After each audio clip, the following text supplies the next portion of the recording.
but I'm suddenly optimistic about Labour.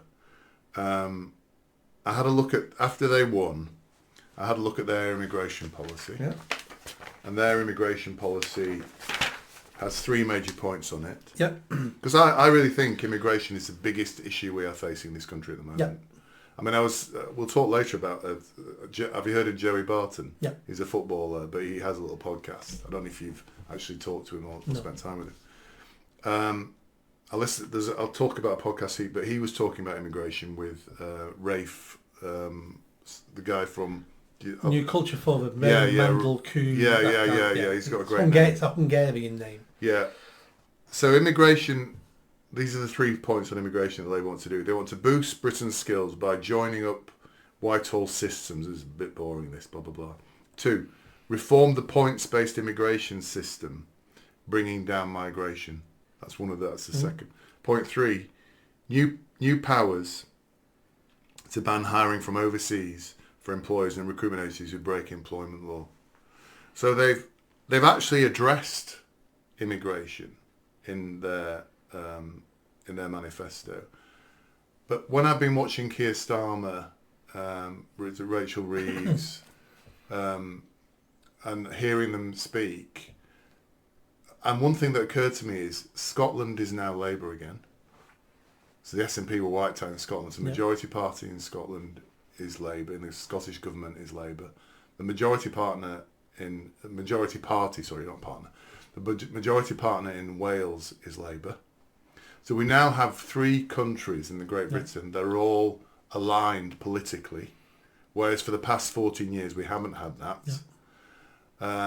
Starmer's immediately gone to Wales and gone to Scotland to see his allies over there.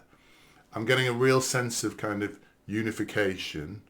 I'm seeing somebody who, before the election, said they were going to tackle immigration. I'm hearing Rachel Reeves talking about growing the economy.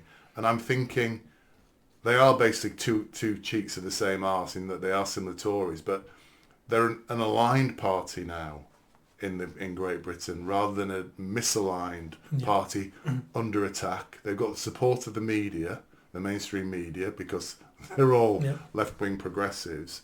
And I think Keir Starmer comes across as a less tetchy, less impulsive person than Sunak or Truss or all these people. So this is my impression at the moment, gleaned, I hasten to say, by not watching mainstream media. This is me just generally observing. I'm not watching the BBC. I haven't started reading The Guardian, Nick, before you get up and storm out in disgust. And that's kind of my impression in the first 4 or 5 days. Have I been bamboozled, Nick?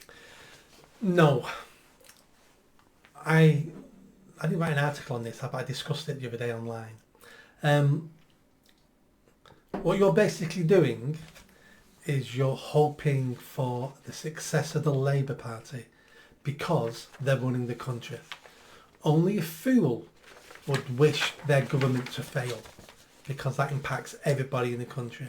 So even though I think Labour are going to crash and burn, I hope they prove me wrong because I want a decent government. They won't do everything I want them to do, but if they can make things slightly better, well, that's better than making things slightly worse.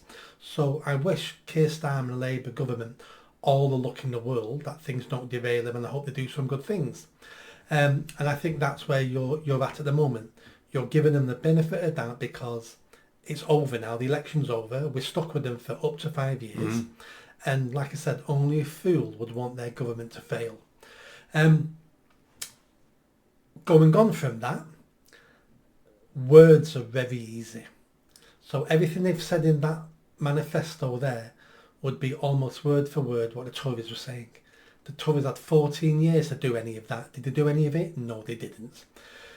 The Labour government's in a bit of a honeymoon period at the moment. It won't last long. I think it'll last a couple of weeks, maybe a month. And then reality will start hitting everybody. Things will start going a little bit away.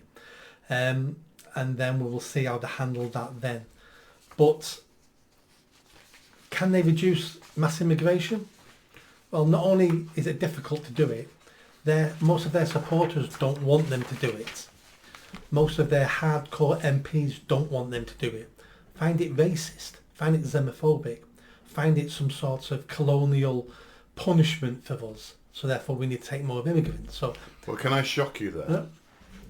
Because part of the reason I've said this is there was an analysis in the Telegraph Yep. of, what was it, the Financial Times ago, of how the voters, Labour voters, regard immigration.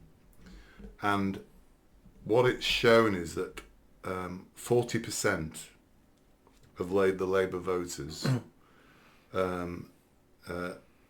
regard there to be too much immigration and then too many people are being allowed into asylum.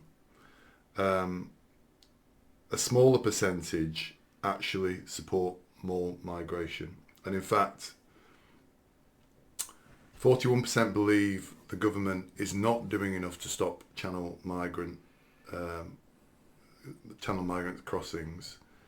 32% believe immigration are too high, and 42% believe immigration is creating a negative. Think that the government is creating a negative environment for migrants who live in Britain. But basically, quite a large percentage of them think there's too much immigration.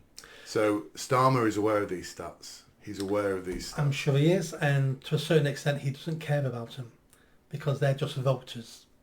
Labour voters, but just voters. Yeah. What he cares about are Labour members and Labour MPs. Yeah. Because the voters can't punish him for 5 years. Right. The Labour Party and its members and his MPs can punish him from this week onwards. Right. So I'll give you another stat here. More than 100 Labour MPs now represent constituencies where the right, should the Conservatives and Reform, which is a point you've made, Conservatives and Reform unite, wouldn't seat them in the next election. Yeah. So there's 100 Labour MPs who are in danger of losing their seat if they don't address the issues that the voters in those constituencies want addressing. So that's 100 MPs who may be a pain in the backside to Keir Starmer out of 410 MPs. Yeah, that's 25%. Yeah. So, but again, they can be ignored. Because if they don't vote for anything he wants, he still gets all this legislation passed because he's got a majority of over 200. Yeah, but it's hard, that would be very hard to ignore 100. Yeah. Well, every party has got an issue with mass migration. Yeah. All I'm saying is it's not an issue for Keir Starmer at the moment because he'll be punished in 5 years' time for that. He's got to make sure he's not derailed before that. So it's all about priorities, and it's also about how easy do you think it is to reduce mass migration? Do you think Sunak and all the Tories knew mass migration was going to kill him at the election? Do you think they knew that was going to happen? I think they did towards the end. Why didn't they do anything about it? I don't know. They can't do anything about it. I don't know. That is the question that plagues me. So are you aware that last year, this came off the Joey Barton podcast, last year there were the immigration in this country is 1.2 million people. Yeah. And that 1.2 million people is more than the entire decades of the 80s and 90s immigration. So we had 2 decades of immigration in 1 year last year. And the year before was 110,000, 1.1 million the year before. Yeah. The last 2 years that have been the 2 big ones, Yeah. In the last 10 years, we've had more immigration than the last 2 centuries or something crazy. Oh, it's 2,000 years, So why the hell didn't they stop it? They couldn't stop it because they had no one with no backbones. Yeah. It's going to be a hard fight, no backbones. The civil service is against it. So you've got to not only fight your colleagues, you've got to fight the civil service. No one's got a backbone for that or the energy for that. And the third reason is immigrants add money to the economy. Not the overall economy. It just makes us look like we're a richer country than we are. But we're all individually getting poorer, and more immigrants now take more out of the system than put in. But it's a Ponzi scheme. The Tories have developed a Ponzi scheme over 14 years with mass immigration, started by Tony Blair. And once you're in a Ponzi scheme, you don't want to be the one who stops, because if it can go on a bit longer, you get benefit out of it. And if you're the one who makes the whole pyramid collapse, you're blamed for it. So it was all about let's kick the can down into the long grass a little bit more.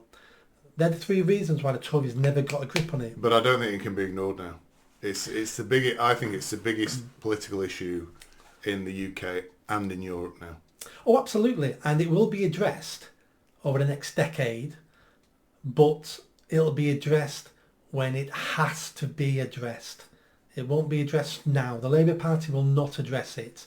It will be addressed when it cannot be ignored anymore. When we have more dead bodies on the street, more bombs going off, when the channel migrants are up to 500,000 a year, when they're coming over in gunboats, when it's a taxi service. It has to get a lot worse before Labour would ever address it. The only consolation is this last election was a mini immigration election. The next election will be a full-blown immigration election. Yeah. And I think Farage knows that. Of course he does. He knows that, I think. Yeah. I mean, he was remarkably, I thought, quiet about immigration during his campaign. Because we've talked about this before. We can talk about immigration now. We couldn't talk about it a few years ago. Yes, yeah. Without being cancelled, we can talk about it now. Give it another 4 years, everybody is going to be talking about immigration. Yeah. So he knew. Everyone knows my view on immigration. I don't need to remind them. Yeah. But if I bang on about immigration, it just gives my enemies the ammunition Correct. to say, look, racist. So he fought on other topics as well. He was tactically very clever. Of course he was. But now he's in his role. Yeah. I think he's going to talk about it more. He will do. And by the time of the next election, everybody will be talking about immigration. So then... Which gives me hope, Nick. Well... Because I think then the government will... whoever wins will have to react to it, basically. I don't think Labour's going to last 5 years. Really? Yeah, I can't see him lasting 5 years. Because I think it's going to get bad for them very quickly. I think this time next year we'll be talking about... Do you remember when we used to say how bad the Tories were? Do you remember? You're like, oh, we thought the Tories were bad, but look, have you seen what's going on, Nick, at the moment? That's be a conversation for us next year. That's how bad it's going to get and how quickly it's going to get. Because there's no money. There's rumours now of strikes everywhere in the public sector because they all want more money. Yeah. It looks like they've done a deal. Because they've got an ally now, haven't they? Looks like they've done a deal now with the doctors. Oh, really? So they're going to not get... Is that West Streeting? Yeah, looks like he's done a deal with them. Let's see what they end up. So everyone else is going to go, well, we get 6, 7, 8, 9, 10%. And they'll be on our side because it's Labour. Yeah, yeah, exactly. So all that will start happening. Yeah. There's reports now that rich people now are taking the wealth out of the country again. Yeah. It's happening in France as I well want at to the talk moment. about that, yeah. So all these things will start compounding the issues. Yeah. And they're not going to want to bother too much because that affects the bond markets and interest rates and all that sort of stuff, inflation. And they're going to be shouted at all the time. They're being criticised today because Rachel Reeves has given a speech today talking about building more houses. Yeah. Not once does she mention building any more council houses. Oh, really? And she's been attacked because she's not building any council houses. What she said is social rent houses, which means... So private sector will be building... They'll build all of them. But it'll be the private... And housing associations will run some of them, but no more council houses. Oh, right. They're building none in 5 years. Right. So already been attacked for that. Yeah, because that's where a lot of the immigrants live. Yeah. In London, over 50% of all council houses are given to people who weren't born in the country. I didn't know that. In London. That's interesting. It's bad everywhere, but it's over 50% in 50%? London. Over 50% in London. 50% of council houses in London are occupied by foreigners. Yeah. That's what you're saying? Yeah. That's a headline. Yeah. Well, it's been in the headline. It's been in the press and everything. But then she's also announced today increase in defence spending. So the left are going, whoa, more money for wars? But she's right to do that. No, she is. In my opinion. But the left are going, more money for wars, but you're not building council houses. She's already being attacked by your own side. But now they're getting a taste of what it's like to be in power, aren't they? Yes. Basically. Did you enjoy that video? I think you did. Come on now, hit that bell, subscribe, comment. Let's build this channel. I need more followers. I need more subscribers. Be part of the journey. See you soon.